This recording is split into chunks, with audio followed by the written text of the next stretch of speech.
I would like to welcome you all.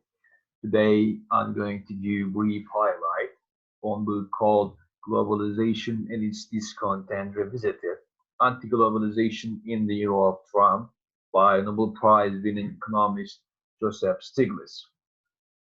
Introduction to new book begins quotes Donald J. Trump became President of the United States on January 20th of 2017 and 308 into the global economic order. 60 years since World War II, the United States have been trying to create rule-based system, which means global economic system. For the author, what makes economic function is rule of law.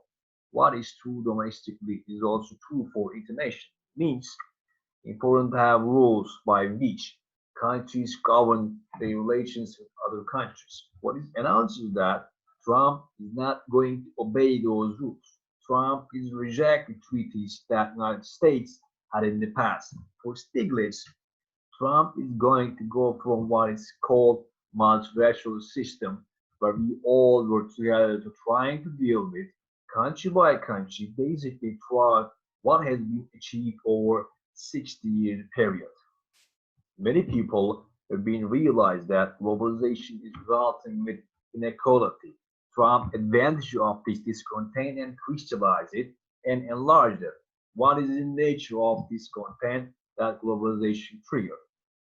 How Trump took advantage of it?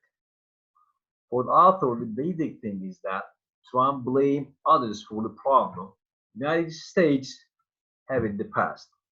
Typical income, median income of full-time male workers at the same level was 42 years ago. At the bottom level, real wage is in the United States at the same level in 60 years ago. So, other point out that U.S. economy has not served large fractions of our populations. For author, Trump grasped that point and saying it's those foreigners. Let's put the wall. Trump says globalization is unfair to the United States. That globalization is also unfair to the developing countries.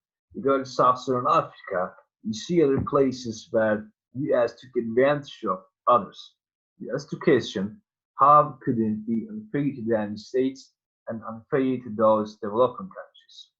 By the way, that was one of the reasons that author wrote the book to deal with that questions. Trump said the United States got snookered with these treaties, these agreements like NAFTA, North American Free Trade Agreement. For Trump, they were the worst agreements ever and suggested that our trade negotiators were snookered by these smart negotiators from Mexico and Africa. It's unreasonable. So, what is true is that workers in the United States, workers in the developing countries were often disadvantaged. Big winners were corporations, so they were worse off. In this respect, the United States tax cut discussion was getting a tax cut the big corporations. So they found on globalization, and Trump identified globalization as a problem and says, what am I going to do?